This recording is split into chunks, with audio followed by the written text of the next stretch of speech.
दूसरी बात, कथा सुनने के बाद भगवान मिलते हैं। तो कुंभज ने ही बता दिया कि मुझे भगवान मिल गए, कथा के बल से मिले। ये नहीं कहा कि मेरी कथा में इतनी ताकत है कि भगवान ही चला आया। नहीं नहीं, गुरुदेव ने कृपा की, ज्ञान दिया, उस ज्ञान के बल से मुझे भगवान मिल गए। सम्मान के लिए जैसे ही दौड़े तो शिव जी ने कहा नहीं, रुको रुको, ये परंपरा नहीं है। मैं यहां सम्मान लेने नहीं आया हूं, मैं कथा सुनने आया हूं। और कथा सुनने का अर्थ है कि भगवान को पाने के लिए आया है, इसलिए मुझे कथा सुनाओ। मैं सम्मान पाके भगवान को प्राप्त नहीं कर सकता हूं, मैं कथा सुन के भगवान को प्राप्त कर सकता हूं। इसलिए कुंभज, आप बहुत बड़े भक्त भी हैं और गुरुदेव की कृपा से आप ज्ञानी भी हो गए हैं, इसलिए आप तो मुझे कथा सुनाइए, सम्मान सम्मान के चक्कर में नहीं, कथा सुनाइए। कथा सुनने वाले श्रोताओं को सम्मान लेने का भाव लेके नहीं आना चाहिए कभी, कि हम वहां जाएंगे तो हमें बैठने के लिए स्थान मिले, वो स्थान जहां जगह मिल जाए वहां बैठ जाओ। समझ गए हो कि नहीं? हाँ, थोड़ी सी असमर्थता होती, उठने घुटने में दर्द है, ये तो कुर्सियों का सहारा बन गया है। अब तो आजकल व्यवस्था दे दी जाती है, समय को देखते हुए व्यवस्था दी जाती है। लेकिन यदि आप पूर्ण स्वस्थ हैं, किसी भी प्रकार की कोई परेशानी आपको नहीं है, तो आप बिल्कुल भूमि पर बैठकर ही कथा श्रवण करें। यदि कोई विशेष प्रॉब्लम है, आपको परेशानी है घुटने आदि की, तो आप ऐसी स्थिति में कुर्सियों का सहारा ले सकते हैं, और वो व्यवस्था बनाई भी जाती है। साइडों में कुर्सियां पड़ी, पीछे भी कुर्सियां पड़ी हैं। ये व्यवस्था इसलिए असमर्थता के कारण दी गई है। लेकिन भाव ये होना चाहिए कि हम भगवान को पाने के लिए आए हैं, सम्मान पाने के लिए नहीं आए हैं। शिव जी ने तुरंत कह दिया, महात्मन आपकी कथा बड़ी प्रिय लग रही मुझे, आप तो कथा सुनाइए, आप सम्मान सम्मान के चक्कर में। सती जी भी बैठ गई, भगवान शिव भी बैठ गए कथा श्रोता बन के। कथा हुई, स्पष्टीकरण है यहाँ।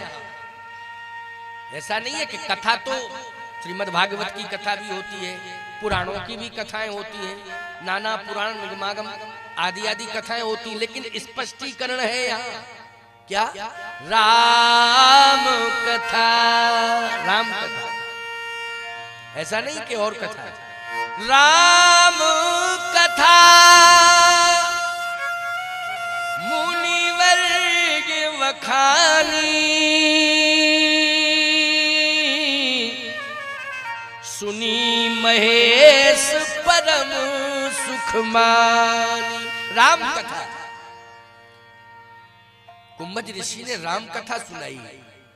इसका मतलब है कि समझ लिया कि श्रोता सुनना क्या चाहते हैं, राम कथा सुनना चाहते हैं। भगवान शिव की तो परम इच्छा है, इसलिए कुंभज ऋषि ने राम कथा सुनाई। सुनी महेश परम सुख मानी, सुन करके परम सुखानुभूति हुई। सोचो जरा, इतना प्रेमी श्रोता हो कि कथा सुने और आनंद ले, कथा तर्क ना करे कि कथा में अरे साहब क्या सुनाया क्या नहीं सुनाई, ना, आनंद लो। सुनी महेश परम सुख मानी। लेकिन सती जी ने कथा ही नहीं सुनी, स्थल पर हैं, बैठी हुई हैं, शिव जी के साथ गई थी, शिव जी के साथ बैठी भी हैं, कथा भी हो रही है, सब सुन रहे हैं। भगवान शिव तो इतना सुने कि परम सुख मानी, लेकिन सती जी ने कथा सुनी नहीं।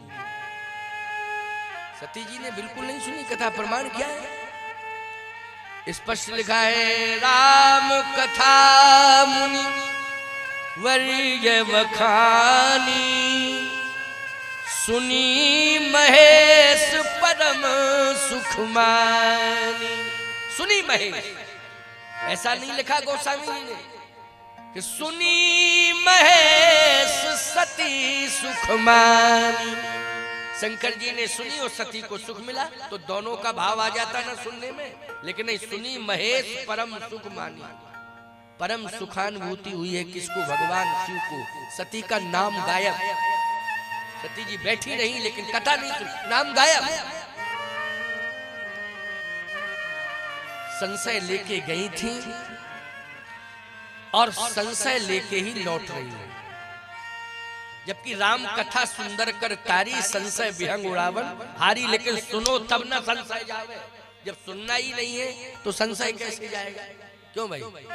एक बात बताओ माताओं, तुम अनुभवी हो, पानी भरने के लिए तुम नल पर गई, नल पर, और आपने घड़े को रख दिया।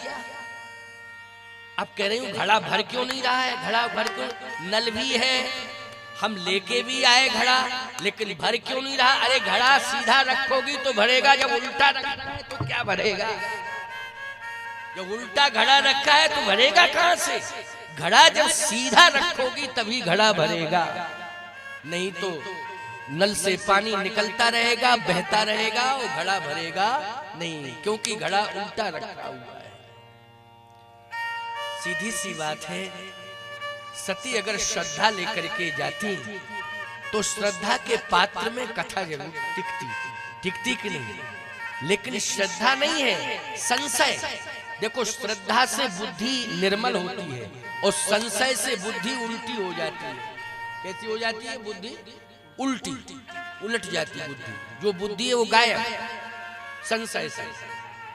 तो सती जी संशय लेके गई, इसलिए राम कथा बुद्धि में आई ही नहीं।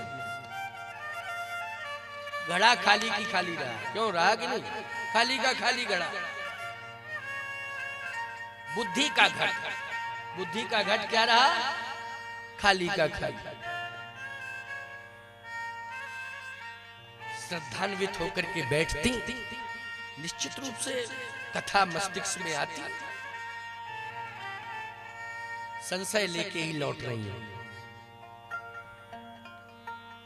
सती जी ने एक बात और कही, कहे महाराज एक बात बताइए, कथा आपके पल्ले पड़ी? भगवान शंकर ने कहा तुम्हारे पल्ले? बोले मेरे पल्ले तो नहीं पड़ी। क्या सुनाया क्या नहीं सुनाया कुछ भी मेरी समझ में नहीं आई।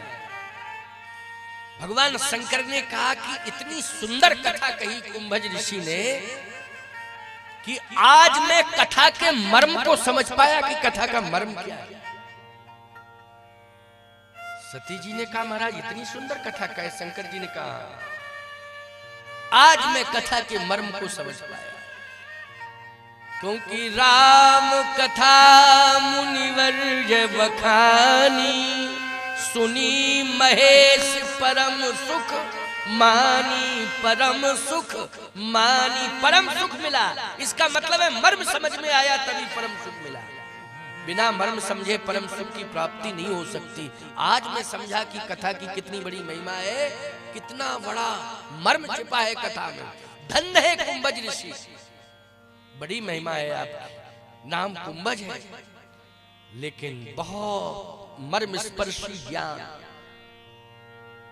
आज मेरी प्यास बुझ गई, प्यास बुझ गई। देखो एक शब्द आया है, कहते नहीं साहब आज मेरी प्यास बुझ गई। अभी तक तो मैं कथा से प्यासा ही बना रहा, आज मेरी प्यास बुझ गई। सती जी ने कहा महाराज एक बात बताओ, आप समुद्र हैं और वो घड़ा है, आपकी घड़े ने प्यास बुझा दी? भगवान शंकर ने कहा सुनो, समुद्र के किनारे कोई जिंदगी भर रहे उसकी प्यास बुझ ही नहीं सकती।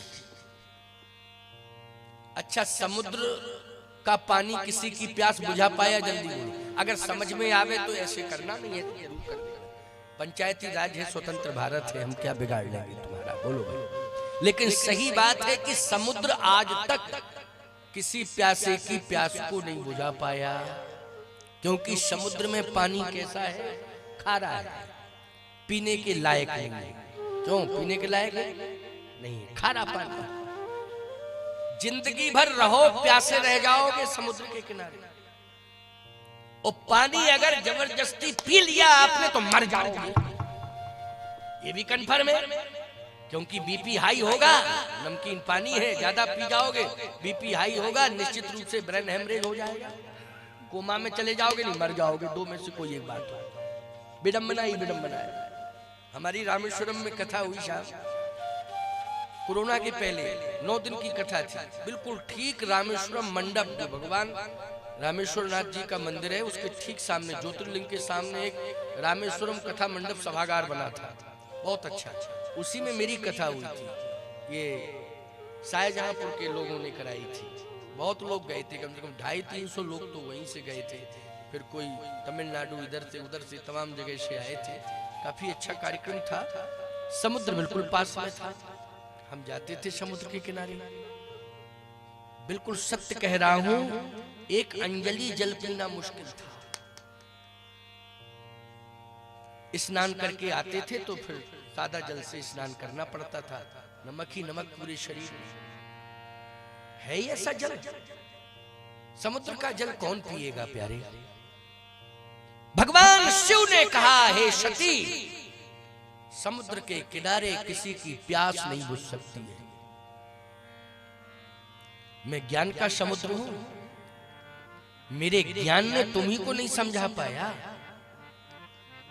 अगर समझा लिया होता मेरे ज्ञान ने तो तुम्हारी समझ में आ जाता, लेकिन अभी तक तुम्हारी समझ में नहीं आ रहा है। अभी तक तुम कह रही हो कि मेरी समझ में कथा आई नहीं।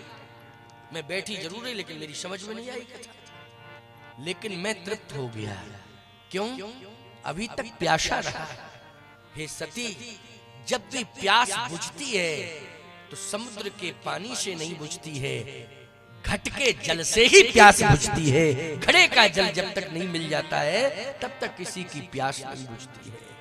बोलो भाई, प्यासे की प्यास को अगर बुझा पाया है तो घड़े के जल ने ही। नियम यही है। बोलो, है नियम की नहीं? और घड़े में जब भी जल भरा जाता है निश्चित रूप से उसकी प्रामाणिकता है कि मीठा भरा होगा। क्यों?